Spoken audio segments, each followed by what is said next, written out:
Hey guys, welcome back to your own academy. I'm your friend, your teacher Nisha Sharma. So guys, SST की revision जियो की हो चुकी है. आपको पॉलिटिकल साइंस का था तो मुझे लगा चलो आपकी पॉलिटिकल की रिवीजन करवा दी जाए. तो इन शॉर्ट आप पॉलिटिकल पढ़ चुके हैं. Just it's a revision of complete political from my side. So let get started. So बच्चे यदि बात करें पॉलिटिकल के लेसन की तो आपको पता है मेजर रूप से आप यहाँ पर कॉन्स्टिट्यूशन का जो निर्माण है, भारतीय संविधान सभा है, फिर इसकी उद्देश्य का है, प्रस्ताव, मूल कर्तव्य, मौलिक ये फंडामेंटल राइट्स है, राष्ट्रपति, उपराष्ट्रपति, संसद, ठीक है, न्यायालय, पंचायती राज, और ये ही बेसिकली जो है टॉपिक आते हैं.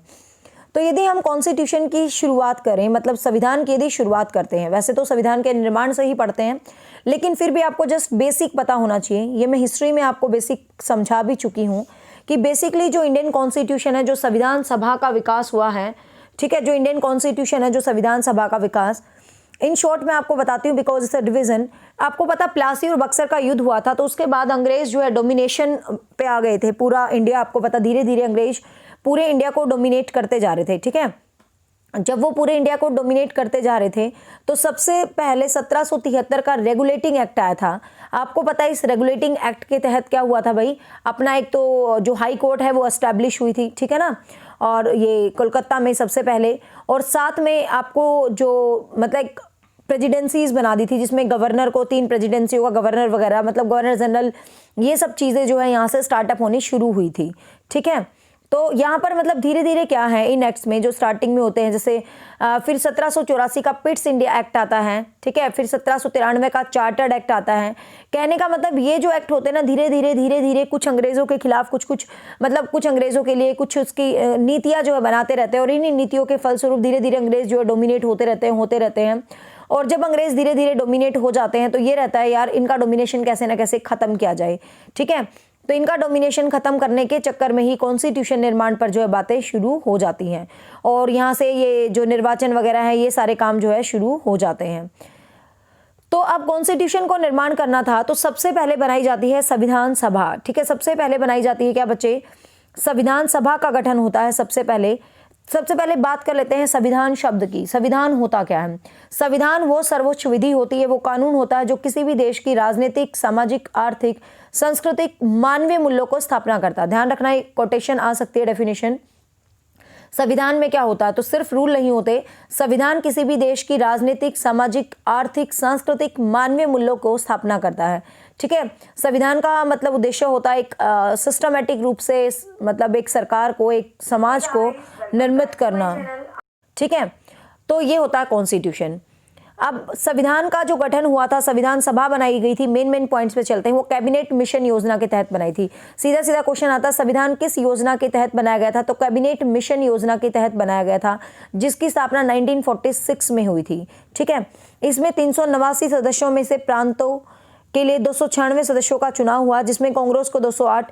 कहने का मतलब 389 जो है देसी रियासतें थी. ठीक है, जो संविधान सभा थे उसके सदस्यों की कुल संख्या 389 थी. ये क्वेश्चन याद रखना, संविधान सभा के कुल सदस्यों की संख्या कितनी थी बच्चे, 289 थी, जिसमें 292 ब्रिटिश प्रांतों थे. ये चीज़ है ना, यहाँ से क्वेश्चन है, काफ़ी इंपॉर्टेंट है, पूछा जा सकता है, इसको याद करना. संविधान सभा के सदस्यों की कुल संख्या 389 थी, जिसमें 292 ब्रिटिश प्रांतों से थे, 4 जो है कमिश्नरी क्षेत्रों से थे, और 93 जो है देसी रियासतों से थे. यहाँ पर कई बार क्वेश्चन आ जाता है. और ये जो 4 कमिश्नरी क्षेत्र थे वो कौन से थे, दिल्ली, अजमेर, कुर्ग और ब्रिटिश बलूचिस्तान. ठीक है, दिल्ली, अजमेर या मारवाड़ बोल देते हैं, कुर्ग और ब्रिटिश बलूचिस्तान. ठीक है, वर्तमान पाकिस्तान. तो ये 4 जो है कमिश्नरी क्षेत्र से, तो ये 4 कमिश्नरी क्षेत्र ही आपके एग्जाम में पूछ लिए जाते हैं कई बार, तो ध्यान रखना बच्चे, दिल्ली, अजमेर या मारवाड़, कुर्ग और ब्रिटिश बलूचिस्तान. ठीक है, इन प्रांतों में मतलब आपको पता है जो भी समुदाय थे, आपको पता नहीं 3,389 सदस्य क्यों लिए गए थे, क्योंकि सारी, जब भारत की जनसंख्या लगभग 4 करोड़ के आसपास थी.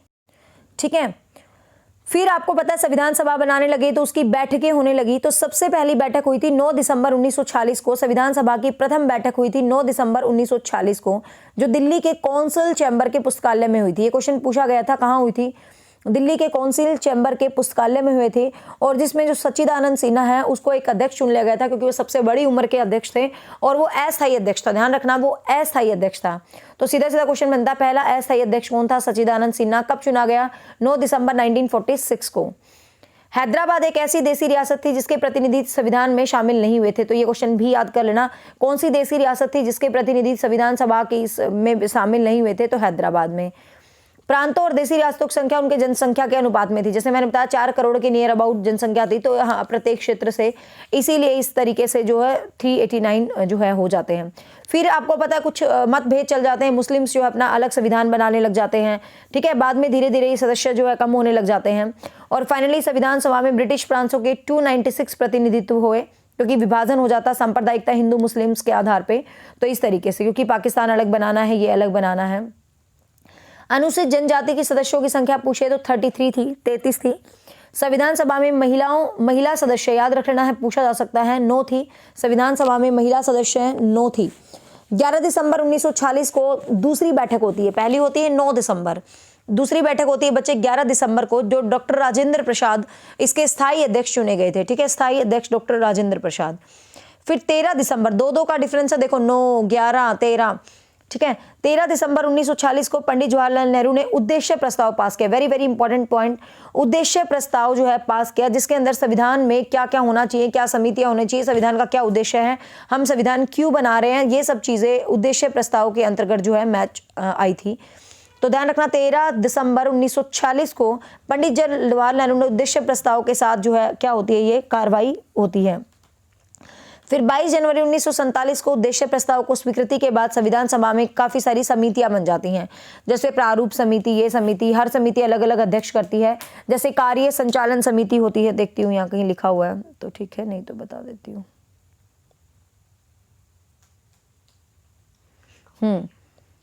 जैसे कि यहाँ लिखा हुआ नहीं है बच्चे, मैं बता देती हूँ, ये रहा, ये वेरी वेरी इंपॉर्टेंट है, क्वेश्चन यहाँ से जरूर आता है भाई क्वेश्चन। संविधान सभा की मुख्य जो सभाएं बनी, जो समितियां बनी, उनके किस किसने अध्यक्षता की थी? तो यहाँ पे सबसे पहले है संचालन समिति, डॉक्टर राजेंद्र प्रसाद। लेकिन यदि इसको ऐसे लिखे, कार्य संचालन समिति, कार्य संचालन समिति, तो कार्य संचालन समिति के.एम. मुंशी, ठीक है। कार्य संचालन समिति के नाम से लिखा है तो के.एम. मुंशी, ठीक है। इसको संचालन समिति बोल देते हैं कि डॉक्टर राजेंद्र प्रसाद ने कहा था, बट ये एग्जैक्टली कार्य संचालन समिति थी, जो कैसे कार्य, कैसे के.एम. मुंशी, ठीक है, के.एम. मुंशी के। संघ संविधान समिति पंडित जवाहरलाल नेहरू, प्रारूप समिति के अध्यक्ष थे पंडित डॉक्टर भीमराव अंबेडकर, प्रांतीय संविधान सरदार वल्लभ भाई पटेल, संघ शक्ति सरदार जो जवाहरलाल नेहरू, झंडा समिति डॉक्टर राजेंद्र प्रसाद, मूल अधिकार समिति वल्लभ भाई, और अल्पसंख्यक समिति वल्लभ भाई पटेल। ये मुख्य रूप से समितियां थी जो काफी इंपॉर्टेंटली एग्जाम में पूछ जाती हैं। एक क्वेश्चन जरूर आता है, किस समिति का अध्यक्ष कौन था? मैं अगेन रिपीट करती हूँ, कार्य संचालन समिति के.एम. मुंशी। ये संचालन या कार्य संचालन आए तो के.एम. मुंशी करना, ऑप्शन में नहीं हो तो राजेंद्र प्रसाद कर देना, ठीक है। दूसरा था संघ संविधान संघ शक्ति, संघ संविधान संघ शक्ति पंडित जवाहरलाल नेहरू, ठीक है। फिर मूल अधिकार, अल्पसंख्यक और संविधान कुछ भी है तो वल्लभ भाई पटेल रहेगा। फिर झंडा समिति, ध्यान रखना, झंडा समिति या झंडा समिति के साथ प्रक्रिया समिति, आपको झंडा समिति के साथ लिखा मिले प्रक्रिया समिति, तो इसके अध्यक्ष हैं डॉक्टर राजेंद्र प्रसाद। झंडा समिति या प्रक्रिया समिति। और अल्पसंख्यक उप समिति, ध्यान से क्वेश्चन को सुनना, वेरी वेरी इंपॉर्टेंट है। अल्पसंख्यक समिति सरदार वल्लभ भाई पटेल, लेकिन अल्पसंख्यक उप समिति पूछे ना, उप समिति, तो H.C. मुखर्जी। ये क्वेश्चन पूछा गया था भाई, क्योंकि अल्पसंख्यक सबको पता है सरदार वल्लभ भाई पटेल हैं, लेकिन अल्पसंख्यक उप समिति आपसे पूछा जाए बच्चे, उप समिति, तो आपको ध्यान रखना है उप समिति में H.C. मुखर्जी हैं, ठीक है। और एक सदन समिति भी एक बार एग्जाम में पूछी गई थी, ओनली सदन समिति, सदन समिति, सदन समिति। तो सदन समिति के जो अध्यक्ष बने थे वो पी पट्टाभी सीतारमैया, ठीक है, पी पट्टाभी सीतारमैया। ये समिति से हमेशा क्वेश्चन पूछा जाता है तो इनको अच्छे तरीके से याद रखना। और ये उद्देश्य प्रस्ताव से जरूर क्वेश्चन पूछा जाता है। उद्देश्य प्रस्ताव पास किया गया पूछे तो 13 दिसंबर 1946 आएगा, ठीक है। तो भाई फिर समितियों को दे दिया भाई, समितियां बनाई, मैंने आपको बता दी कि समिति द्वारा कौन कौन था। बी.एन. राव द्वारा तैयार किए गए संविधान के प्रारूप पर विचार-विमर्श। संविधान का जो प्रारूप तैयार किया, देखो प्रारूप समिति के अध्यक्ष भीमराव अंबेडकर थे, बट बच्चे प्रारूप यदि पूछे संविधान का किसने तैयार किया तो BN राव, भीमराव अंबेडकर, ठीक है, कि संविधान के प्रारूप पर विचार विमर्श करा। मतलब विचार विमर्श करने के लिए 29 अगस्त को इसने क्या किया भाई, एक संकल्प पारित किया कि हम संविधान बनाएंगे, ठीक है। तो 1947 में एक संकल्प पारित किया, प्रारूप समिति का गठन वगैरह किया गया। तो भीमराव अंबेडकर को चुना और फिर ये 7 समितियां जो हैं ये, और प्रारूप समिति में सदस्यों की संख्या 7 थी। तो यहाँ से ये क्वेश्चन भी पूछा जा सकता है कि प्रारूप समिति में सदस्य कितने थे, 7 थे। भीमराव अंबेडकर इसके अध्यक्ष थे, अल्लादी कृष्णा स्वामी Iyer, N Gopal Swami Iyer, Kanhaiya Lal Maneklal Munshi, N Madhavrao, sir Mohammad Sadulla और DP खेतान। बच्चे आपको यही क्वेश्चन याद रखना है कि प्रारूप समिति के ये 7 अध्यक्ष थे, 7 बंदे थे। इसका क्वेश्चन लास्ट टाइम भी आया था, which one is not the part of प्रारूप समिति, ड्राफ्ट कमेटी इंग्लिश में बोलते हैं। तो ये आपको 7 नाम ध्यान रखने हैं, ठीक है। 3 जून 1947 की योजना के अनुसार देश का बंटवारा हो गया था, आपको पता है। माउंट बेटन योजना के तहत देश का बंटवारा हो गया। संविधान सभा के कुल सदस्यों की संख्या 324 थी, लेकिन बाद में आपको पता है 235 हो जाती है, ठीक है ना। और फिर संविधान सभा का पुनर्गठन किया गया। जब संविधान सभा का इधर वो हो जाता है, कुछ बंदे चले जाते हैं, तो पुनर्गठन जो है संविधान सभा का किया जाता है। तो क्वेश्चन आएगा पुनर्गठन कब किया गया, 31 अक्टूबर 1947 को संविधान सभा का पुनर्गठन किया गया, 31 अक्टूबर 1947 को। जब वो अलग हो गए, पाकिस्तान वाले, और हम अलग हो गए, तो संविधान सभा का पुनर्गठन किया गया। और संविधान सभा के पुनर्गठन के बाद जो इसकी संख्या थी वो 299 थी, ठीक है, 299 थी, जिसमें प्रांतीय सदस्य 229 थे और देसी रियासतों के 70 थे। जैसे हमने पहले पढ़ा था ना कि 389 थे, देसी रियासतों के इतने थे, देसी रियासतों के 93 थे और ब्रिटिश प्रांतों के 292 थे। अब फाइनल जो विभाजन होने के बाद संख्या बच गई, ये वाली जो है संख्या बच जाती है। अब संविधान के लिए भाई, संविधान का गठन होने के लिए कुछ कुछ जो चीज़ें तैयार की गई, तो उसमें वाचन शुरू हुआ भाई, क्या क्या हमने चीज़ें बनाई हैं, क्या चीज़ें नहीं बनाई हैं। तो जो संविधान सभा का, यहाँ से याद रखना, संविधान सभा का प्रथम वाचन 4 नवंबर से 9 नवंबर के बीच हुआ। प्रथम वाचन मतलब पहली बार संविधान सभा की बात चली। संविधान सभा का दूसरा वाचन 15 नवंबर 1948 से 17 अक्टूबर के मतलब 1949 तक हुआ, दूसरा वाचन। संविधान का तीसरा वाचन 14 नवंबर 1949 से प्रारंभ होकर 26 नवंबर तक चला, और ये फाइनल वाचन था जो 26 नवंबर वाला है। आपको पता ना, इस दिन संविधान को अंगीकृत कर लिया गया था, ठीक है। इसी दिन 26 नवंबर 1949 को इस संविधान को पूरे तरीके से अंगीकृत कर लिया था हर एक लोगों के द्वारा। अब संविधान की प्रक्रिया में कुल आपको पता है कितना टाइम लगा था भाई, 2 वर्ष 11 महीने 18 दिन लगे थे। ये क्वेश्चन भी पूछा जा चुका है, संविधान की प्रक्रिया में कितना टाइम लगा था, 2 वर्ष 11 महीने और 18 दिन लगे थे। इस कार्य पर लगभग 6.4 करोड़ रुपए खर्च हुए थे, 6.4 करोड़ रुपए खर्च हुए थे संविधान के इस प्रोसेस के ऊपर, ठीक है।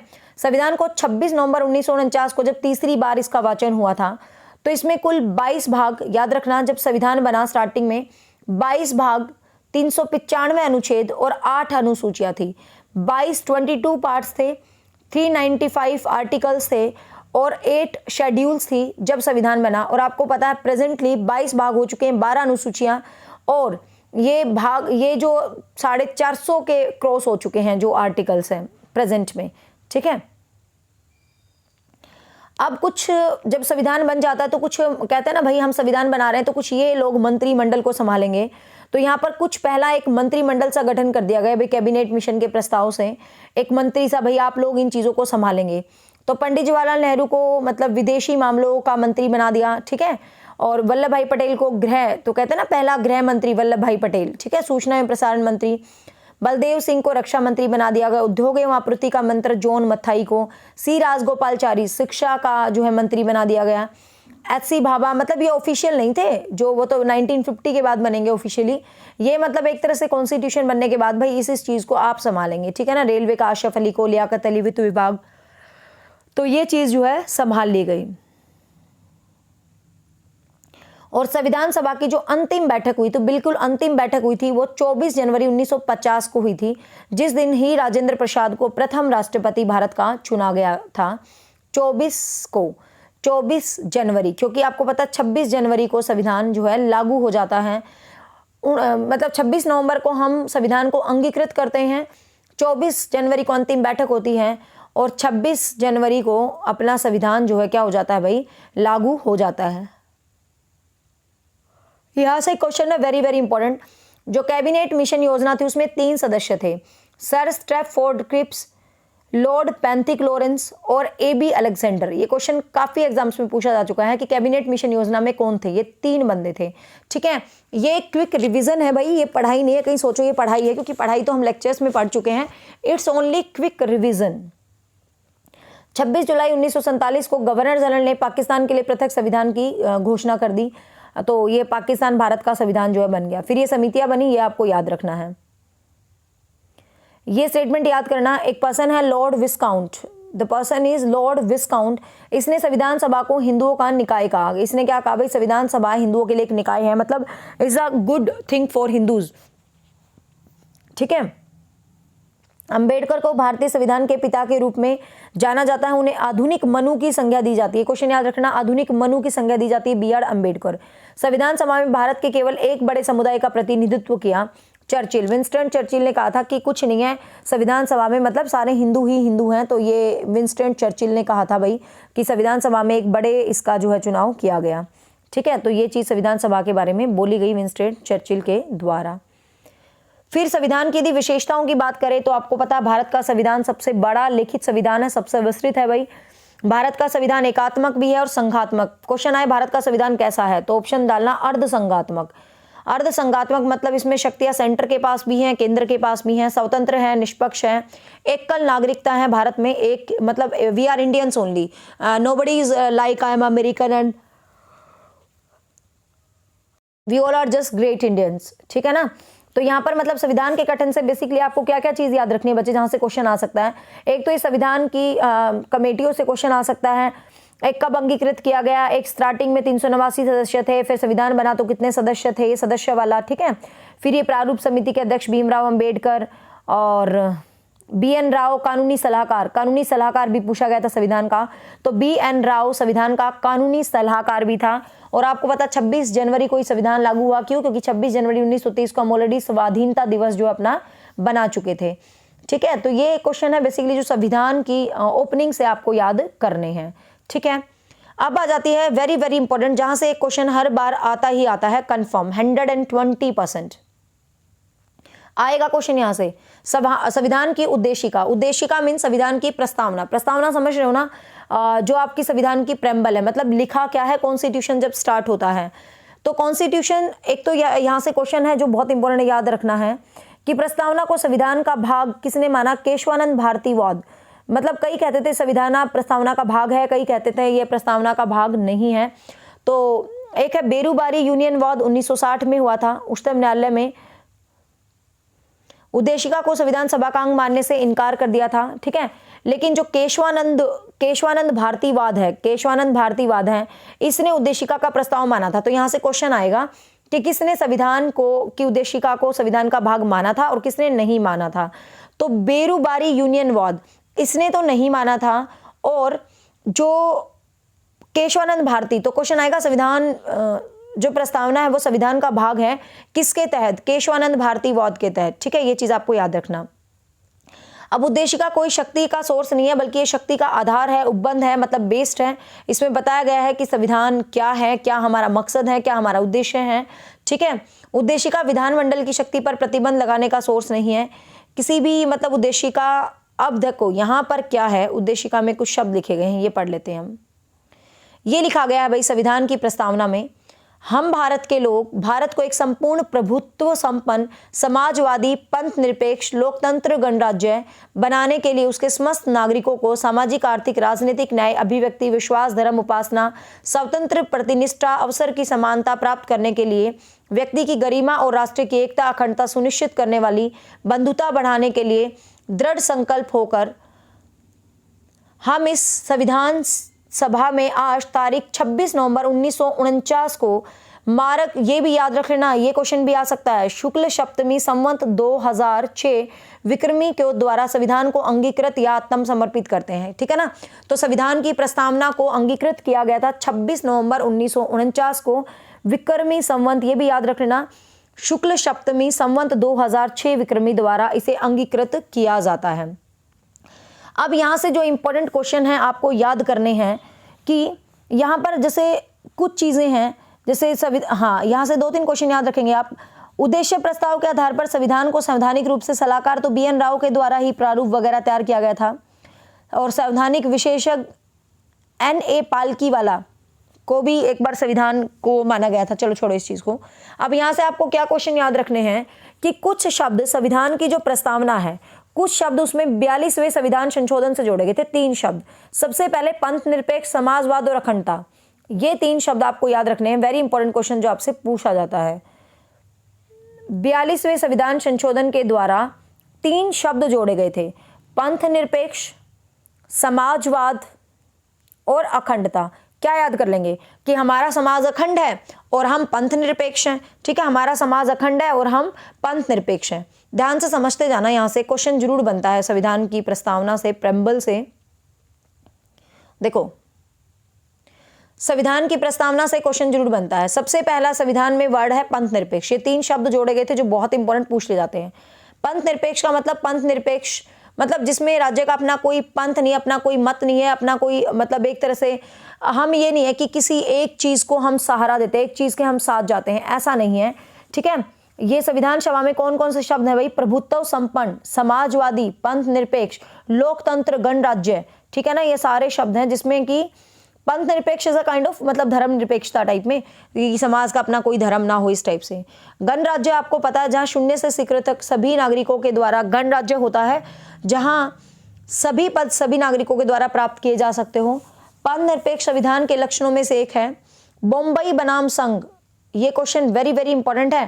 पंथ निरपेक्ष को किस उसके तहत जो यूज किया गया था? बॉम्बई बनाम संघ के तहत यूज किया गया था। ठीक है, आर्थिक कल्याणकारी होना चाहिए भाई। समाजवाद मार्क्सिज्म पर आधारित है, आपको पता है, तो ध्यान रखना। ये बस यही क्वेश्चन पूछा जाएगा भाई, ये किस संविधान संशोधन के तहत ये जोड़े गए थे? 42वें संविधान संशोधन के तहत, जो 1976 में हुआ था। ठीक है, 1976 में हुआ था। क्लियर? और प्रस्तावना को संविधान की कुंजी भी कहा जाता है। प्रस्तावना को संविधान की कुंजी भी कहा जाता है, याद रखना, प्रस्तावना को संविधान की कुंजी भी कहा जाता है। और प्रस्तावना को न्यायालय में परिवर्तित नहीं किया जा सकता, यह निर्णय लिया था यूनियन ऑफ इंडिया बनाम मदन गोपाल। ऐसे ऐसे क्वेश्चन आजकल पूछे जाते हैं एग्जाम में, सीधे सीधे नहीं पूछे जाते। यूनियन ऑफ इंडिया बनाम मदन गोपाल, इसने संविधान की प्रस्तावना को यूज किया था। ठीक है, इसने कहा था कि प्रस्तावना को अब चेंज नहीं होंगे। फिर आ जाती है भाई अनुसूचियों की बात, शेड्यूल्स की बात आ जाती है। ठीक है, तो शेड्यूल्स जो है बेसिकली शेड्यूल से क्वेश्चन आ ही जाता है भाई। प्रथम अनुसूची है, प्रथम अनुसूची जिसके अंदर बताया गया है कि भारतीय संविधान में जो भाई कितने राज्य हैं और कितने केंद्र प्रशासित है, तो फिलहाल 28 राज्य हैं और 8 केंद्र प्रशासित प्रदेश हैं। आपको पता है जम्मू कश्मीर अब यूनियन टेरिटरी बन चुका है और दमन द्वीप को एक कर दिया गया है। ठीक है, दादरा नगर हवेली और ये अंडमान निकोबार, पता होगा ना, पांडिचेरी वगैरह। ये संविधान में 29वें संशोधन द्वारा दिल्ली को राष्ट्रीय राजधानी क्षेत्र का दर्जा दिया गया है। 69 फिर जब द्वितीय अनुसूची की बात करें, मीन्स पहली अनुसूची में क्या है? पहली अनुसूची में यही बता रखा है कि एक भारतीय संघ है भाई जिसमें इतने राज्य और इतने केंद्र प्रशासित प्रदेश हैं। ठीक है, अब दूसरी अनुसूची में क्या बता रखा है कि जितने भी ये लोग हैं जो हमारे बड़े बड़े पदों पर रहते हैं, जैसे राष्ट्रपति, राज्यसभा, लोकसभा अध्यक्ष, उपाध्यक्ष, मतलब ये सब बता रखा है कि जितने भी ये लोग हैं उनको पेंशन भत्ता देना, ये सब बता रखा है। ठीक है, मीन्स सबसे पहले हम करेंगे अपने राज्य की बात कर रहे हैं, फिर हम भाई अपने राज्य में लोगों को रखेंगे तो उनको पेंशन वेंशन देने पर हम विचार कर रहे हैं। ठीक है, फिर तीसरी जब अनुसूची है तो इसमें विभिन्न जो शपथ वगैरह लेते हैं, मतलब विभिन्न लोग जो शपथ लेते हैं, तो हम ऐसे याद करते जाएंगे। देखो साथ साथ कि सबसे पहले हम अपना देश बनाने की सोचते हैं, फिर हम सोचेंगे देश में लोग रखेंगे तो देखेंगे हमारे पास कितना वेतन है, फिर हम उसको वेतन दिलवाने के बाद हम कहेंगे यार ठीक है वेतन शपथ वगैरह दिलवा दो। फिर राज्यों में संघीय क्षेत्रों में प्रतिनिधित्व, मतलब जो संघीय क्षेत्र हैं कि कितना किसका, मतलब एक तरह से चौथी अनुसूची में ये है कि राज्यों में संघीय क्षेत्रों में राज्यसभा का प्रतिनिधित्व होना चाहिए नहीं होना चाहिए, इसके ऊपर बात की गई है राज्यसभा के प्रतिनिधित्व पर चौथी अनुसूची में।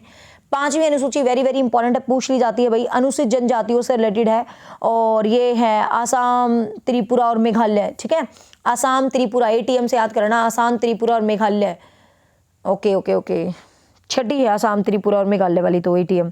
हाँ, 5वीं अनुसूची में तो अनुसूचित जनजातियों के प्रशासन पर कैसे नियंत्रण रखना चाहिए उसके बारे में है। 6ठी अनुसूची है very very important, ATM, Assam, Meghalaya और त्रिपुरा में जनजाति के क्षेत्रों पर प्रावधान है भाई, उनको कैसे अपलिफ्ट करना। 7वीं अनुसूची आपको पता ही है, बहुत बार एग्जाम में पूछा जाती है 7वीं अनुसूची, जिसमें संघ सूची, राज्य सूची और संवर्ती सूची का जिक्र है। संघ सूची आपको पता है जिस पर सेंटर जो है कानून बनाता है वो संघ सूची होती है, जिस पर जो है सेंटर कानून बनाता है। कौन कौन से विषय होते हैं भाई जिस पर सेंटर कानून बनाता है, जैसे कि ये नहीं होते, जैसे रक्षा मंत्री होते हैं, रेलवे होता है, परमाणु ऊर्जा, वीजा, राजगृह, टेलीफोन, डाकघर, जनगणना, समाचार पत्र, कर विक्रय, ये सब पर संघ सूची जो है कानून बनाती है। ठीक है। जो राज्य सूची है इस विषय में राज्य सरकार कानून बनाती है। जो राज्य सूची उसमें क्या है, राज्य सरकार जो है कानून बनाती है राज्य सूची में। पहले संघ सूची में 97 विषय थे, अब 99 है। राज्य सूची में पहले 66 विषय थे, अब 61 जो है विषय हैं इसके अंदर। राज्य सूची में ये होता है जैसे कानून व्यवस्था, पुलिस प्रशासन, मेले वगैरह लगते हैं, कृषि वगैरह आय, कब्रिस्तान, भवन, भूमि, ये सब राज्य सूची होते हैं। संवर्ती सूची होती है जिस पर दोनों के दोनों कानून बना सकते हैं। पहले इसमें 47 थे, अब इसमें 52 है। क्वेश्चन आता शिक्षा किस सूची का भाग है, शिक्षा भाई संवर्ती सूची का भाग है। ठीक है। 8वीं अनुसूची की बात करें बच्चे, 8वीं अनुसूची में भाषाओं का जिक्र है। संविधान में जो 22 भाषाएं हैं उसका जिक्र है। स्टार्टिंग में आपको पता है मूल जो 8वीं अनुसूची थी उसमें 14 भाषाओं का जिक्र था, फिर बाद में जो है भाषाएं ऐड होती गई। 1967 में सिंधी, ठीक है, 1967 में जो भाषा ऐड हुई वो सिंधी ऐड हुई। 1992 में कोंकणी, मणिपुरी और नेपाली ऐड हुई। और फिर आपको पता है बिल्कुल जब लास्ट में आ जाते हैं तो वो जो बोडो, मैथिली, संथाली और डोगरी जो है लास्ट में ये भाषाएं जो है ऐड होती हैं। ठीक है, इनको मैंने डिटेल पे यूट्यूब पे भी करवा रखा है पूरा डिटेल में। 9वीं अनुसूची वेरी वेरी इंपॉर्टेंट है। संविधान में जो संविधान संशोधन अधिनियम 19 मतलब पहली बार जब संविधान को संशोधित किया गया 91 में, मतलब 8 अनुसूची थी ना मूल संविधान में, तो पहली बार जब संविधान को संशोधन किया गया तो 9वीं अनुसूची के तहत संविधान का क्या किया गया भाई, संशोधन किया गया। 9वीं अनुसूची के तहत संविधान का क्या किया गया बच्चे, संशोधन जो है किया गया। ठीक है। फिर 10वीं अनुसूची में यह संविधान में 52वें संशोधन में जोड़ी गई थी 10वीं अनुसूची, और 10वीं अनुसूची में दल बदल के ऊपर भी बातें जो है की गई हैं 10वीं अनुसूची में। ठीक है, तो 10वीं अनुसूची दल बदल से संबंधित है। ये क्वेश्चन सीधा सीधा एग्जाम में बहुत बार पूछा गया है। 11वीं अनुसूची वेरी वेरी इंपॉर्टेंट है। 11वीं अनुसूची को 73वें संविधान संशोधन के तहत जो 11वीं अनुसूची को जोड़ा गया था, इसमें पंचायती राज के कार्यों की बातें हैं। ठीक है, तो पंचायती राज की बात है। 29 विषय जो है पंचायती राज को प्रदान किए गए थे। तो ये क्वेश्चन सीधा भी आता है, पंचायती राज किस अनुसूची में है, 11वीं अनुसूची में। 12वीं अनुसूची 74वें संविधान संशोधन से 1993 में ही जोड़ी गई थी, और इसमें तो देखो पंचायती राज और इसमें शहरी क्षेत्र, ठीक है, नगर पालिकाएं वगैरह 12वीं अनुसूची में और ग्राम पंचायत वगैरह 11वीं अनुसूची में। ठीक है, इस प्रकार से थी भैया, तो यहाँ से क्वेश्चन जरूर याद कर लेना आप। फिर आपको पता है हमारा संविधान है उधार का थैला कहा जाता है, क्योंकि हमने बहुत जगह से कुछ चीजें जो है ली हैं, तो यहाँ से भी क्वेश्चन बन जाता है, मैच भी करवा लेगा कहाँ से क्या लिया है। तो यदि बात करें ब्रिटेन से, तो आपकी जो संसद प्रणाली है, जो हमारा मेन जो ढांचा है संविधान का, वो बेसिकली ब्रिटेन से ही है। जो लोकसभा, राज्यसभा वाला, पार्लियामेंट, अपर हाउस, ये बात सब कुछ, एकल नागरिकता भी ब्रिटेन की है, एवं विधि निर्माण प्रक्रिया, जो कानून वगैरह बनाने का ट्रेंड है, वो सब हमारा ब्रिटेन का है। प्रस्तावना की जो भाषा है वो ऑस्ट्रेलिया से ली गई है। संवर्ती सूची का प्रावधान, केंद्र और राज्यों की शक्तियों का विभाजन, ये सब ऑस्ट्रेलिया से लिया गया है। नीति निर्देशक सिद्धांत कितनी बार पूछा गया है, आयरलैंड से लिया गया है। बच्चे आपने अब तक भी कुछ ना पढ़ा हो ना, इसको भी पूरा आप अच्छे से रिवाइज कर जाओगे तो बहुत क्वेश्चन पॉलिटिकल के कवर हो जाएंगे। ठीक है, तो राष्ट्रपति द्वारा राज्यसभा में साहित्य, कला, विज्ञान, सेवा, सब ये ध्यान रखना है। कनाडा में संगठनात्मक विशेषताएं, अवशिष्ट शक्तियां जो है कनाडा में है, ये कई बार आता है। अवशिष्ट शक्तियां कहाँ से ली गई हैं, कनाडा से। गणतंत्र की स्थापना आप सबको पता है, फ्रांस गणतंत्र की देन है। जर्मनी मतलब गणतंत्र फ्रांस की देन है। जर्मनी आपातकालीन जो शक्तियां जो राष्ट्रपति यूज करता है वो जर्मनी से हैं।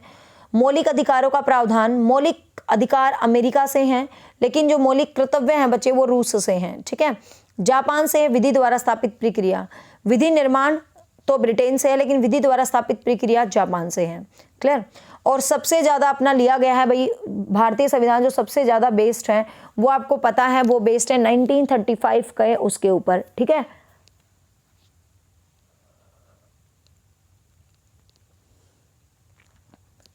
फिर यहाँ पर कुछ आर्टिकल्स की बात आ जाती है कि किस आर्टिकल्स में क्या है। कुछ राज्य वगैरह जो है संविधान में राज्यों का जो है गठन हो जाता है, तो राज्यों के गठन के ऊपर बात की गई है। तो आपको पता है जो ये राज्यों का गठन होता है भाई, जो राज्य निर्माण की प्रक्रिया है वो फजल अली आयोग था, ठीक है। जो राज्य निर्माण है, राज्यों का जो पुनर्गठन है वो फजल अली आयोग से, और आंध्र प्रदेश को भाषा के आधार पर पहला राज्य बनाया गया था। तो पहला राज्य जो भाषा के आधार पर बना था वो कौन सा था बच्चे? आंध्र प्रदेश, ठीक है। फिर ये धीरे धीरे अन्य राज्यों की मांग उठने लगी। आपको पता ना भारत और ये जो हरियाणा पंजाब है ये भी भाषा के आधार पर ही अलग अलग हुआ है, ठीक है। और यहाँ फजल अली आयोग की अध्यक्षता करने वाले कौन थे भाई? के.एम. पणिकर और H.N. कुंजरू, ठीक है। के.एम. पणिकर और H.N. कुंजरू, ये याद रखना है आपको पर्सन। 1950 के बाद बेसिकली आंध्र प्रदेश, केरल, तमिल, कर्नाटक, गुजरात, फिर ये राज्यों का सीक्वेंस है, आप देख लेना। जो नागालैंड वगैरह है 1962 में नागालैंड असम से निकाल कर नागालैंड कई बार आ जाता है। हरियाणा 1966 में, हिमाचल प्रदेश आपको पता है 1970, फिर मेघालय, त्रिपुरा, सिक्किम, मिजोरम, अरुणाचल, गोवा, छत्तीसगढ़, ठीक है, उत्तराखंड, झारखंड, ये राज्यों का गठन है। मतलब ये राज्य हैं, कौन कौन से राज्य कब कब जो है बनाए गए थे। फिर आ जाते हैं भारत की नागरिकता। नागरिकता से भी वो कई बार क्वेश्चन उठा लेता है कि नागरिकता किस किस बेस पे मिलती है। नागरिकता समझते हो ना, यू आर इंडियन। भारतीय संविधान के भाग सेकंड अनुच्छेद 5 से 11, भाग सेकंड और अनुच्छेद आर्टिकल 5 से 11 हैं, जिसके अंदर नागरिकता की बात जो है की गई है। और हमारे भारत के नागरिकों को एकल नागरिकता है, आपको पता है। एकल मतलब इकहरी, मतलब वी आर जस्ट इंडियन।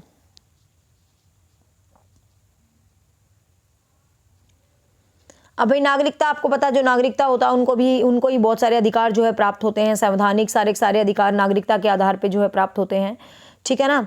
और नागरिक कैसे हो सकता है भाई? एक जन्म पर हो सकता है, एक बंदा जन्म से है, फिर एक हेरिडिटिकल रक्त संबंध पर आधारित है, फिर आप रजिस्ट्रेशन भी करवा सकते हो, ठीक है ना। और देशीयकरण द्वारा मान ले आप किसी और देश के हो, यहाँ की आपने शादी कर ली तो आप यहाँ की नागरिकता जो है ग्रहण कर सकते हो।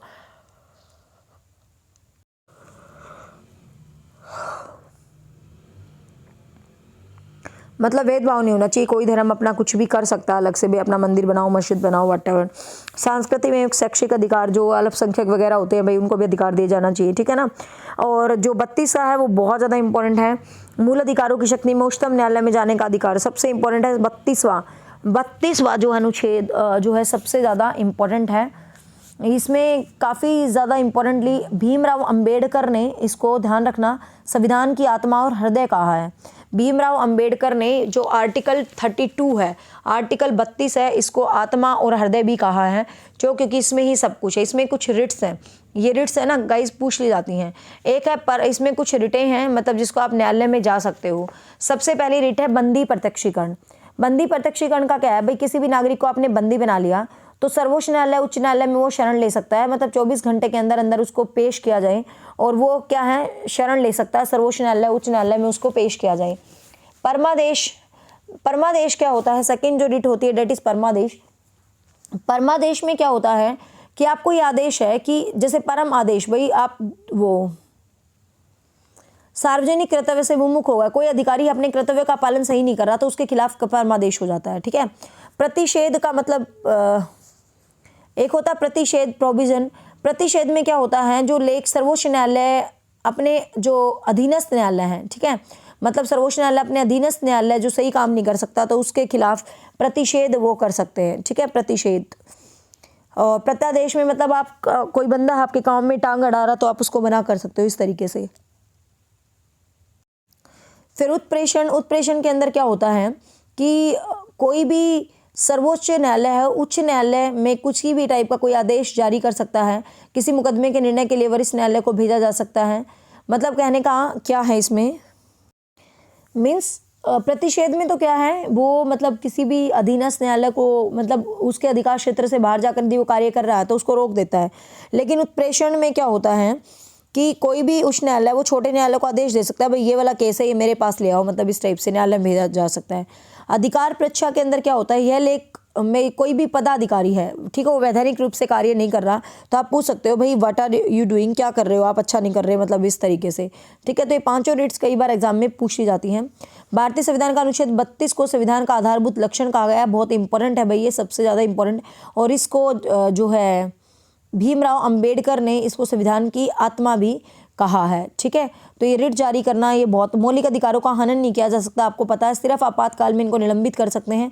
और आर्टिकल 20 और 21 फिर भी हमेशा चलता रहेगा, 20 और 21 जो है आर्टिकल ऑलवेज चलता रहेगा। तो आपको पता है आर्टिकल 20 में क्या है भाई, दोष सिद्धि, नागरिकों को भी सजा मिल रही है तो एक दोष की एक ही बार सजा मिलनी चाहिए, ठीक है ना। और 21 में जो ये जीवन जीने वाली स्वतंत्रता होती है तो ये कभी भी निलंबित नहीं होते हैं।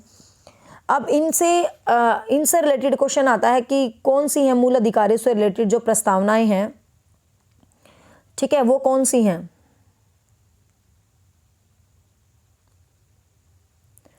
ठीक है, वो मतलब जैसे ये नहीं होता कि ये वाला केस इससे रिलेटेड है, ये वाला केस मौलिक अधिकारों से रिलेटेड है, तो ऐसे आपको ध्यान रखना है। एक तो है शंकरी प्रसाद केस, एक सेकेंड,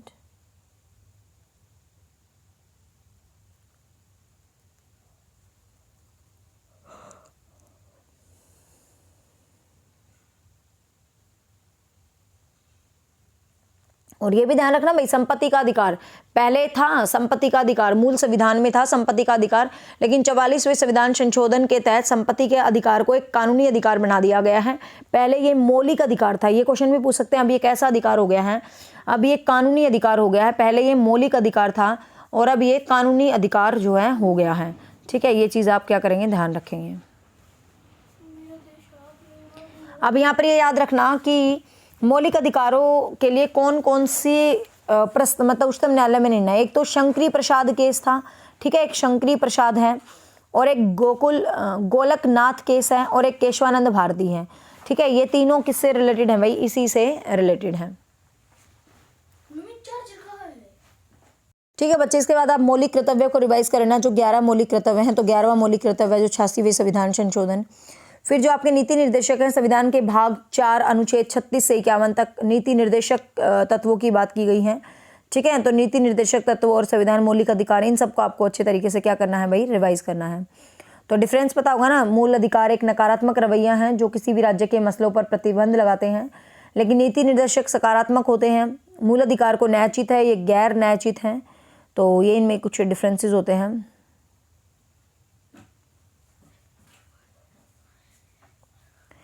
फिर हम आ जाते हैं सीधा आपको जो मेन पॉइंट है उस पर। फिर आपको पता है भाई कुछ शक्तियां हैं हमारी संघीय कार्यपालिका की बात कर लेते हैं हम। एक सेकेंड,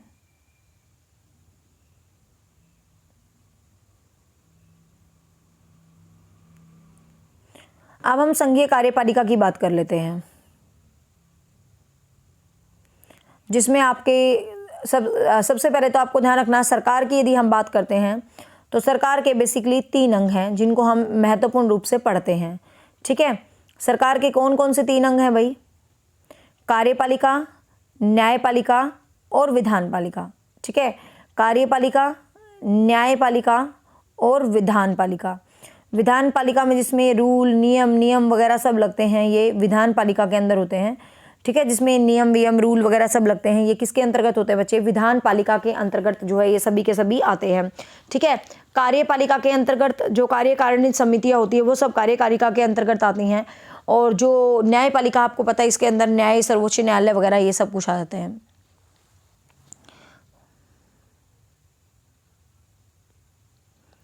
तो आई थिंक ये तो सर ने आपको डीप में समझा ही दिए थे। आपको इसमें राष्ट्रपति याद रखना है, राष्ट्रपति की शक्तियाँ, फिर आपको पता राष्ट्रपति योग्यता, आर्टिकल 52 में जो राष्ट्रपति का प्रावधान है। डॉक्टर राजेंद्र प्रसाद पहले राष्ट्रपति थे, सर्वाधिक समय तक रहे थे भाई। जाकिर हुसैन जो है पहले मुस्लिम राष्ट्रपति थे और उनका कार्यकाल के दौरान ही मृत्यु भी हो जाती है जाकिर हुसैन की।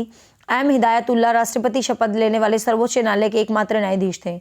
एम हिदायतुल्लाह जो राष्ट्रपति पद की मतलब शपथ लेने वाले सर्वोच्च न्यायालय के एकमात्र न्यायाधीश थे।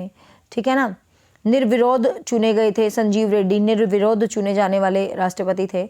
अब आपको पता राष्ट्रपति का चुनाव होता है एकल संक्रमणीय मत प्रणाली से होता है, और जब उसका प्रस्ताव पास होता है तो प्रस्ताव के भी समर्थक होने चाहिए। ठीक है, तो इस तरीके से राष्ट्रपति का फिर वेतन भत्ते आते हैं। फिर राष्ट्रपति को शक्तियाँ होती है कुछ, ठीक है ना, विधायी शक्तियाँ, सैन्य शक्तियाँ होती हैं, तो राष्ट्रपति को इस टाइप से जो है शक्तियाँ होती हैं। आपातकालीन शक्तियाँ होती है भाई, इसके अंदर ये 3 ध्यान रखना है आपको। 352 में कोई भी जब बाहरी आक्रमण होता है, सशस्त्र विद्रोह होता है, तो 352 आर्टिकल उसके लिए मैटर करता है। 356 आर्टिकल कोई देश में, राज्य में किसी भी टाइप का कोई आपातकाल लगता है तो 356 होता है। और 360 कोई आर्थिक रूप से आपातकाल लगता है, ठीक है।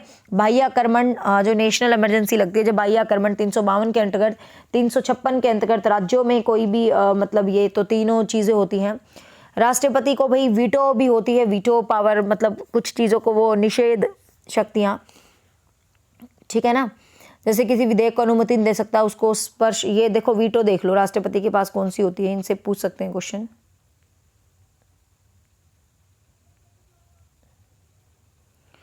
तो आपातकालीन शक्तियां तो आपको पता ही है राष्ट्रपति की, 3 महत्वपूर्ण है। 352 बाह्य आक्रमण राष्ट्रीय आपातकाल, 356 राज्य आपातकाल जिसमें राष्ट्रपति शासन लागू होता है, और 360 जो वित्तीय आपातकाल है, ठीक है। अब यहाँ से एक वीटो पावर है, ये राष्ट्रपति की कई बार क्वेश्चन पूछ लेते हैं। वर्तमान राज्यों में प्रमुख वीटो शक्तियों को 4 प्रकार से वर्गीकृत जो है किया गया है। सबसे पहला जो है वीटो, आतंक वीटो। इसके अंदर क्या होता है, व्यक्तिगत सदस्यों में आर्थिक, मतलब जैसे कि संसद है, कोई विधेयक है, कोई मंत्रिमंडल है, कोई त्याग पत्र देना चाह रहा है, तो व्यक्तिगत जो मामलों पर राष्ट्रपति अपने सजेशंस वगैरह देता है, तो ये वाली जो होती है आतंक वीटो। निलंबनकारी वीटो, इसमें राष्ट्रपति उस वीटो का प्रयोग करता है जब वह किसी विधेयक को संसद पर पुनर्विचार हेतु लौटाता है, ठीक है। हालांकि इसको मतलब कम यूज किया जाता है, बट फिर भी। पॉकेट वीटो में क्या होता है, पॉकेट वीटो में राष्ट्रपति विधेयक में न तो कोई सहमति देता है और न ही भाई तिरस्कार करके लौटाता है। मतलब आप है ना सिंपल सा याद करो, मैं आपको शॉर्टकट भी बताती हूँ, छोड़ो। बेसिकली वीटो एक है आतंक वीटो पावर, जिसको एब्सोल्यूट वीटो पावर कहते हैं। मतलब इसमें राष्ट्रपति किसी विधेयक पर मतलब अपनी अनुमति नहीं रखता और वो अनुमति को सुरक्षित रख सकता है। मतलब एक तरह से क्या है कि इस राष्ट्रपति के पास कोई बिल आ गया तो वो अपनी मर्जी तक उसको सुरक्षित नहीं रखेगा, बल्कि वह अपनी अनुमति को सुरक्षित रख सकता है। भाई ये यूँ कहेगा मैंने तो इसको इतने टाइम तक देखना है, वो अपना हक नहीं जमा के चल सकता, ठीक है ना, आतंक वीटो के अंदर। फिर निलंबनकारी वीटो के अंदर क्या होता है, राष्ट्रपति किसी विधेयक को संसद के पास पुनर्विचार के लिए भेज देता है। निलंबन का मतलब क्या है, सस्पेंड करना, मतलब कोई विधेयक है वो कहेगा चलो इस पे पुनर्विचार कर लो, ठीक है।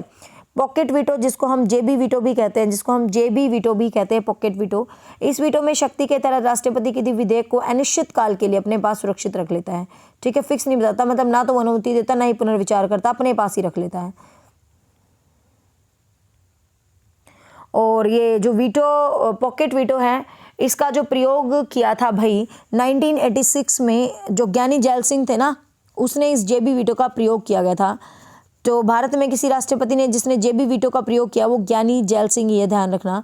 कोई भारतीय डाक संशोधन हुआ था, उसके ऊपर इसने इस वीटो का प्रयोग किया था, क्योंकि बेसिकली बिल को वापस लौटा ही देते हैं ना।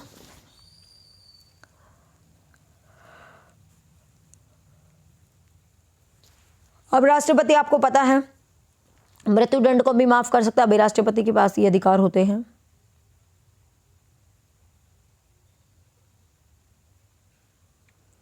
फिर राष्ट्रपति के बाद राष्ट्रपति को आपको पता है महाभियोग, इम्पीचमेंट, राष्ट्रपति को हटाया जा सकता है इम्पीचमेंट से। महाभियोग किसी भी सदन में हो सकता है, ठीक है ना, किसी भी सदन में महाभियोग की प्रक्रिया, लेकिन 14 दिन पहले सूचना दे दी जाती है, 14 दिन पहले सूचना दे दी जाती है। और 1/4 सदस्य जब लिखित प्रस्ताव पर सहमति कर देते हैं तो ये प्रोसेस जो है शुरू हो जाता है, ठीक है। और 2/3, ध्यान रखना, 1/4 साइन कर देंगे ना कि हाँ भाई इम्पीचमेंट की प्रोसेस किसी भी सदन में रख दी, 1/4 ने साइन कर दिए तो प्रोसेस में आ गई, लेकिन 2/3 की बहुमत से वो राष्ट्रपति को अपना पद, 2/3 बहुमत से राष्ट्रपति को अपना पद क्या करना पड़ता है भाई, छोड़ना पड़ता है, ठीक है। ये चीज आप ध्यान रखेंगे। फिर आपको पता है राष्ट्रपति के बाद उपराष्ट्रपति आ जाता है, अनुच्छेद 63 में है उपराष्ट्रपति, तो राष्ट्रपति नहीं होता तो सारे काम उपराष्ट्रपति ही करता है भाई। और जो आपका उपराष्ट्रपति होता है ये राज्यसभा का अध्यक्ष भी होता है भाई। उपराष्ट्रपति जो होता है वो राज्यसभा का अध्यक्ष भी होता है, पता होगा आपको शायद ये बात तो अच्छे तरीके से, ठीक है भाई। और राधा कृष्णन देश के पहले उपराष्ट्रपति थे, जिनके साथ डॉक्टर जाकिर हुसैन, वीवी गिरी, वेंकट रमन आदि, मतलब जो राष्ट्रपति पद पर मतलब कार्यरत हुए, ठीक है।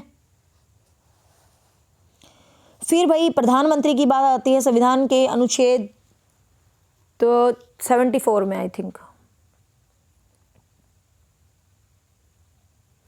ठीक है ना। संविधान के आर्टिकल 74 में भाई राष्ट्रपति को एक सलाह देगा, एक मंत्री परिषद होगा, उसका एक अध्यक्ष होगा, तो वो अपना प्रधानमंत्री हो जाएगा, ठीक है ना।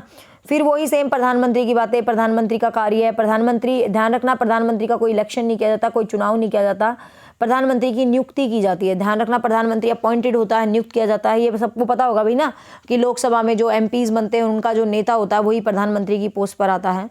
जवाहरलाल नेहरू देश के प्रथम और सर्वाधिक समय तक रहने वाले प्रधानमंत्री थे, ठीक है ना। मोरारजी देसाई गैर कांग्रेसी प्रधानमंत्री थे। वीपी सिंह अविश्वास प्रस्ताव से हटने वाले एकमात्र प्रधानमंत्री थे। Very very important question, VP Singh, ठीक है। वीपी सिंह एकमात्र प्रधानमंत्री थे जो अविश्वास प्रस्ताव से हटाए गए थे, तो वो वीपी सिंह थे। एचडी देवगौड़ा एकमात्र प्रधानमंत्री थे जो नियुक्ति के समय विधानसभा के सदस्य थे, ठीक है। नियुक्ति के समय विधानसभा के सदस्य थे, कौन थे भाई? एचडी देवगौड़ा। पीआर नरसिंहा राव राष्ट्रपति प्रधानमंत्री के रूप में नियुक्त होकर किसी भी सदन के सदस्य नहीं थे।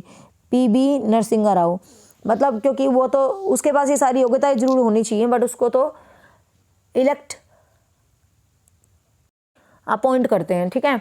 फिर भाई उप प्रधानमंत्री के पद से संबंध में भारतीय संविधान में साइलेंट है। भारतीय संविधान कोई मतलब उप प्रधानमंत्री का सर्जन बहुत रेयर जो है करता है, भारतीय संविधान नहीं करता है। लेकिन प्रधानमंत्री की अनुपस्थिति में कई बार उप प्रधानमंत्री को मंत्रिपरिषद की अध्यक्षता कर देता है। सरदार वल्लभ भाई पटेल रहे थे भाई भारत के पहले उप प्रधानमंत्री। लेकिन उप प्रधानमंत्री का ट्रेंड हमारे समाज में बहुत ही ज़्यादा क्या है, कम है। संविधान में कहीं भी इसका जिक्र नहीं है। फिर आपको पता है प्रधानमंत्री को जो सजेशन देने के लिए होती है भाई वो कौन होती है? मंत्रिपरिषद होती है, मंत्रिमंडल होती है, ठीक है ना। तो संविधान आर्टिकल 74 के तहत जो है मंत्रिमंडल हो गया। मंत्रिमंडल ही सारे काम करती है, जितने भी काम होते हैं ना वो मंत्रिमंडल करती है, और प्रधानमंत्री तो उनका मुखिया होता है, नाम हो जाता है बस,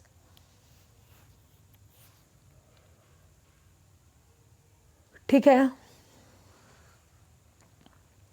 फिर संसद की यदि हम बात करते हैं भाई, संसद वेरी वेरी इंपॉर्टेंट है, आपको पता है पार्लियामेंट है, संसद है हमारी। बहुत ही ज़्यादा इंपॉर्टेंट क्वेश्चन है जो संसद से रिलेटेड आते हैं। संसद में आपको पता है लोकसभा और राज्यसभा और राष्ट्रपति, तीन होते हैं भाई संसद में। कई बच्चे कहते हैं लोकसभा, राज्यसभा, प्रधानमंत्री, लेकिन लोकसभा, राज्यसभा और राष्ट्रपति होते हैं भाई संसद में। अब संविधान के अनुसार भारत संसद के 3 अंग होते हैं, सबको पता है। और संसद किसी भी, हालांकि जो राष्ट्रपति है वो संसद के किसी भी सदन का सदस्य नहीं होता, ध्यान रखना, फिर भी वो संसद में बैठता है और संसद का अभिन्न अंग है। ये क्वेश्चन पूछा जाता है कौन सा सदस्य है जो संसद का अंग ना होते हुए संसद का मुख्य भाग होता है, तो वो राष्ट्रपति होता है। अब संसद में एक होता है उच्च सदन, एक होता है निम्न सदन। उच्च सदन जिसको हम राज्यसभा कहते हैं, निम्न सदन जिसको हम लोकसभा कहते हैं। राज्यसभा में जो अधिकतम सदस्य हैं भाई वो 250 हो सकते हैं, 238 जो है राज्यों से होते हैं। ये क्वेश्चन है। 12 राष्ट्रपति के द्वारा मनोनीत किए जाते हैं। तो राष्ट्रपति कितने सदस्य मनोनीत करता है भाई? 12। वर्तमान में राज्यसभा में 245 सदस्य हैं, ध्यान रखना।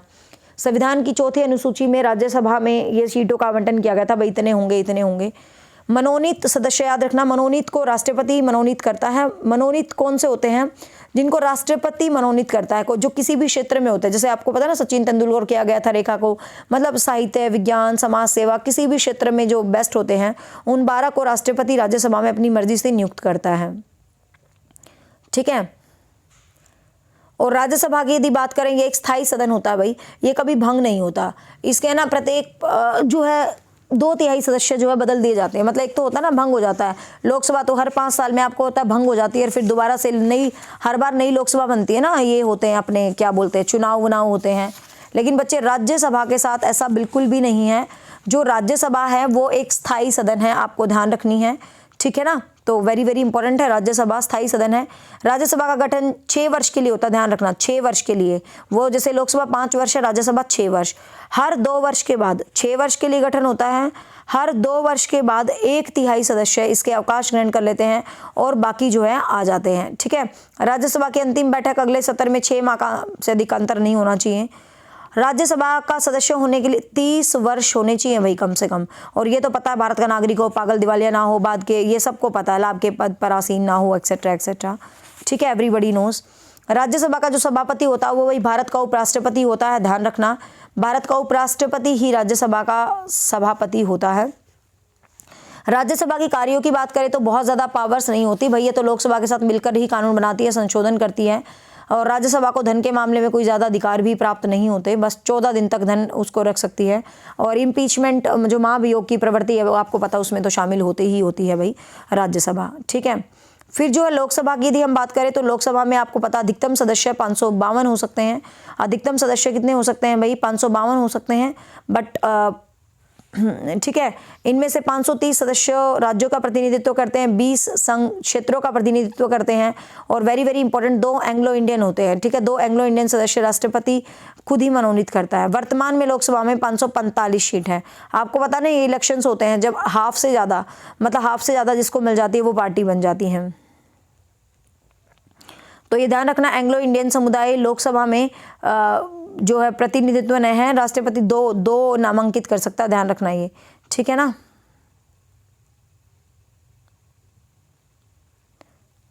लोकसभा में वही इलेक्शंस होते हैं भाई जो हम अपने एमपी वाला देके आते हैं, वो एमपीज ही सिलेक्ट होते हैं, उनका जो बहुमत दल का नेता होता है वही क्या बनता है? आपका प्रधानमंत्री बनता है, ठीक है। वही आपका क्या बनता है? प्रधानमंत्री।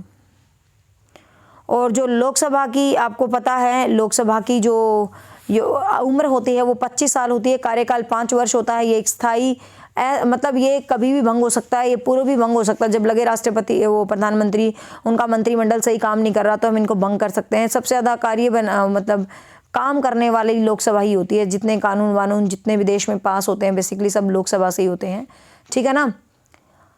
संसद के सदस्यों को भी विशेष अधिकार वगैरह भी दिए गए हैं, जैसे कि संसद के सदस्यों, आपको पता है ना कितने सारी फैसिलिटीज़ हैं, कहीं आना जाना ये वो। वह पार्टी के निर्देशन के विरुद्ध वोट नहीं देता, मतलब कि जिस पार्टी का सदस्य है तो उसके विरुद्ध वोट नहीं दे सकता, मतलब उनके कुछ अपने अधिकार होते हैं।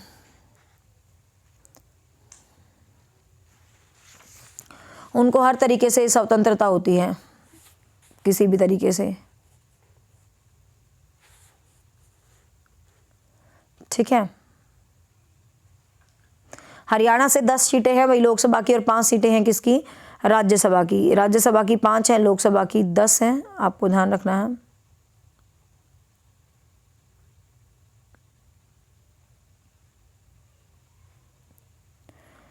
लोकसभा के अध्यक्ष की नई लोकसभा की पहली बैठक से ठीक पहले तक अपने पद पर रहता है, इसलिए राष्ट्रपति एक अध्यक्ष होता प्रोटेम अध्यक्ष। संविधान में व्यवस्था है कि पिछले लोकसभा के अध्यक्ष और नई लोकसभा की पहली बैठक तक, मतलब आपको पता आपकी लोकसभा भंग होगी, नई लोकसभा बन गई तो उसकी पहली बैठक तक जो अध्यक्ष रहेगा उसको बोलते हैं प्रोटेम अध्यक्ष, ठीक है। उसको क्या बोलते हैं बच्चे? प्रोटेम अध्यक्ष बोलते हैं। लोकसभा की सबसे ज़्यादा होती है, लोकसभा जो है धन विधेयक पर पूरा काम जो है लोकसभा ही करती है, ठीक है। लोकसभा के जो पहले अध्यक्ष थे उनका नाम याद रखना, JB मालवंकर। JB मालवंकर लोकसभा के पहले अध्यक्ष थे। और 6 जून 2014 में सुमित्रा महाजन लोकसभा की पहली अध्यक्ष है, ठीक है ना। ओ सॉरी, महिला नहीं, वो तो अब थी 2014 में थी। नीलम संजीव रेड्डी एकमात्र ऐसे लोकसभा अध्यक्ष हैं जो वर्तमान में राष्ट्रपति बने हैं, ठीक है। वर्तमान में राष्ट्रपति भी बने थे नीलम संजीव रेड्डी, मतलब लोकसभा अध्यक्ष भी थे और राष्ट्रपति भी बने थे नीलम संजीव रेड्डी, ठीक है। तो ये याद रखना।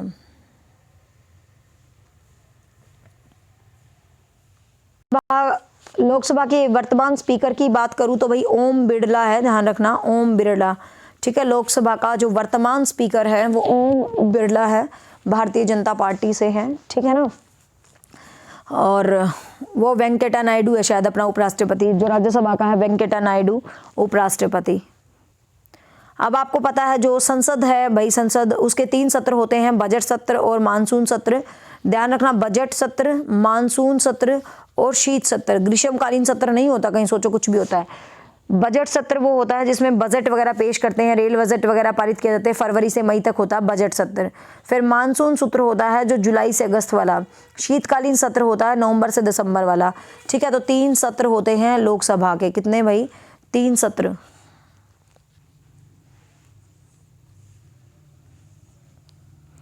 एक ही कोरम गणपूर्ति सदस्य जिनकी उपस्थिति सदन में, मतलब कोरम का मतलब क्या होता है भाई, जितने सदस्य हैं उसका कम से कम 10वां भाग। तो मान लो आप कोई भी कार्रवाई कर रहे हो तो 10वां भाग भी नहीं है तो फिर उस कार्रवाई करने का क्या मतलब है, तो वो चीज़ आपको ध्यान रखना है, ठीक है ना। तो ये कोरम जरूरी है, 1/10। और पूरा धन विधेयक पर पूरी पावर लोकसभा के पास होती है भाई, राज्यसभा तो उसको सिर्फ 14 दिन तक रख सकता है। संसद की भाषा, संविधान में हिंदी और अंग्रेजी भाषा को संसद की कार्यवाही भाषा जो है घोषित किया गया है। आपको पता है संसद की कार्यवाही भाषा है हिंदी और इंग्लिश, तो कोई भी बोल सकते हो आप, कोई दिक्कत नहीं है। ठीक है। व्हीप क्या होता है? हर राजनीतिक पार्टी का, चाहे वह सत्ता में हो या विपक्ष में हो, हर संसद में अपना व्हीप होता है, मतलब एक तरह से नेता टाइप, सहायक नेता टाइप हर। ठीक है। अब ये संसद के सत्र याद रखना, संसद के सत्र, सदन में राष्ट्रपति समय समय पर सम्मन जारी करता है। क्वेश्चन आएगा सत्र को कौन बुलाता है? राष्ट्रपति बुलाता है, लेकिन उनकी अध्यक्षता कौन करता है? लोकसभा का स्पीकर करता है। ठीक है। 6 माह से ज़्यादा नहीं होना चाहिए भाई, 3 सत्र होते हैं, ये ध्यान रखना। स्थगन भी कर सकते हैं जब बार बार होते हैं। भंग तो आपको पता ही है, लोगों को कुछ पसंद नहीं आ रहा, लोकसभा भंग हो सकती है भाई, कुछ भी कर सकते हैं लोग। ये भारतीय जनता है, डेमोक्रेटिक सोसाइटी है। लेम डैक सत्र क्या होता है? जब नई लोकसभा के गठन से पूर्व वर्तमान लोकसभा का अंतिम सत्र होता है, ये याद रख लेना। तो ये जो बीच वाला है इसको लेम डैक सत्र भी बोल देते हैं। ठीक है। नई मतलब लास्ट और नई के बीच वाला जो होता है, इसमें एक प्रश्नकाल होता है। संसद का पहला घंटा, ये भी याद रखना, क्वेश्चन यहाँ से जरूर आते हैं। संसद का पहला घंटा प्रश्नकाल के लिए होता है। ठीक है। इस दौरान प्रश्न पूछते हैं, मंत्री जवाब देते हैं, मौखिक होते हैं, लिखित होते हैं, अल्पना मतलब तारांकित, किसी भी प्रश्न ले सकते हैं। ठीक है। प्रश्नकाल की यह कार्यवाही पर नियमों में शून्यकाल का उल्लेख नहीं होता है। तो औपचारिक संसद में मतलब जो शून्यकाल, जो प्रश्नकाल के तुरंत बाद जो प्रारंभ होता है बच्चे, उसको क्या बोलते हैं? शून्यकाल बोलते हैं। जो प्रश्नकाल के तुरंत बाद प्रारंभ होता है तो उसको शून्यकाल के रूप में जाना जाता है। अविश्वास प्रस्ताव आपको पता ही है भाई, जो मंत्री परिषद है उस पर अविश्वास प्रस्ताव पारित किया जा सकता है। भाई ये काम नहीं करती, अच्छे है, ये है, वो है। ठीक है ना। तो किसी भी टाइप से प्रस्ताव जो है पारित किया जा सकता है। फिर बहस भी होती है, प्रक्रिया होती है, आपको पता है, बेंच भी तोड़े जाते हैं संसद में। ठीक है। फिर संसद में बेसिकली बिल बनते हैं, तो बिल के लिए फिर पहले प्रथम वाचन होता है। जब भी कोई बिल बनाना होता है तो प्रथम वाचन होता है, फिर द्वितीय वाचन होता है। ठीक है ना। पहला वाचन होता है, फिर द्वितीय वाचन होता है। तो इस तरीके से फिर उनको स्वीकार वगैरह करके फिर बिल जो है बनाए जाते हैं।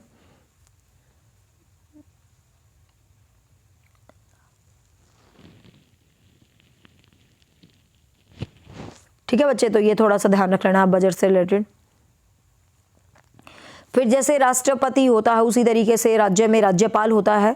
एग्जैक्टली राष्ट्रपति की तरह ही राज्य में राज्यपाल होता है। तो वो भारत का नागरिक हो, 35 उसकी एज होती है।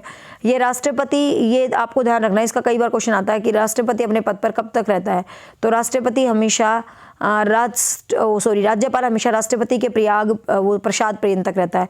राज्यपाल वैसे तो 5 वर्ष का कार्यकाल तक अपने पद पर बना रह सकता है, लेकिन राष्ट्रपति जब चाहे राज्यपाल को हटा सकता है। ठीक है ना। सेम सेंटर में जैसे राष्ट्रपति होता है, राज्य में राज्यपाल होता है। सेंटर में जैसे प्रधानमंत्री होता है, राज्य में मुख्यमंत्री होता है। तो मतलब राष्ट्रपति वाले ही तरीके से राज्यपाल होता है। ये सेंटर में काम करते हैं, ये स्टेट में काम करते हैं। ठीक है। तो ये सब आपको सर ने रिवाइज करवाई दिए होंगे अच्छे तरीके से।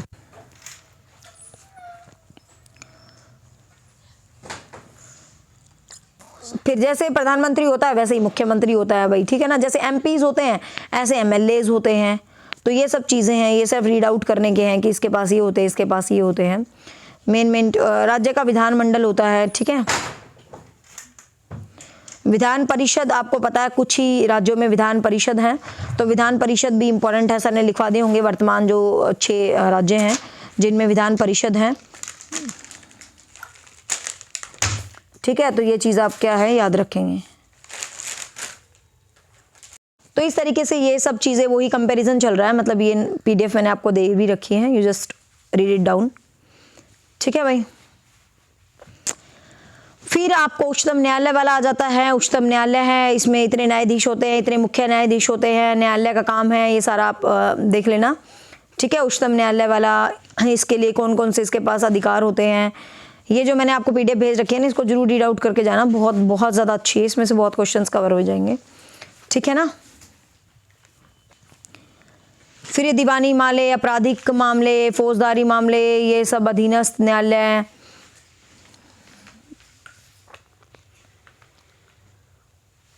क्योंकि 1 घंटे से ऊपर की वीडियो होने वाली है, फिर ये डलने में प्रॉब्लम आएगी थोड़ा सा।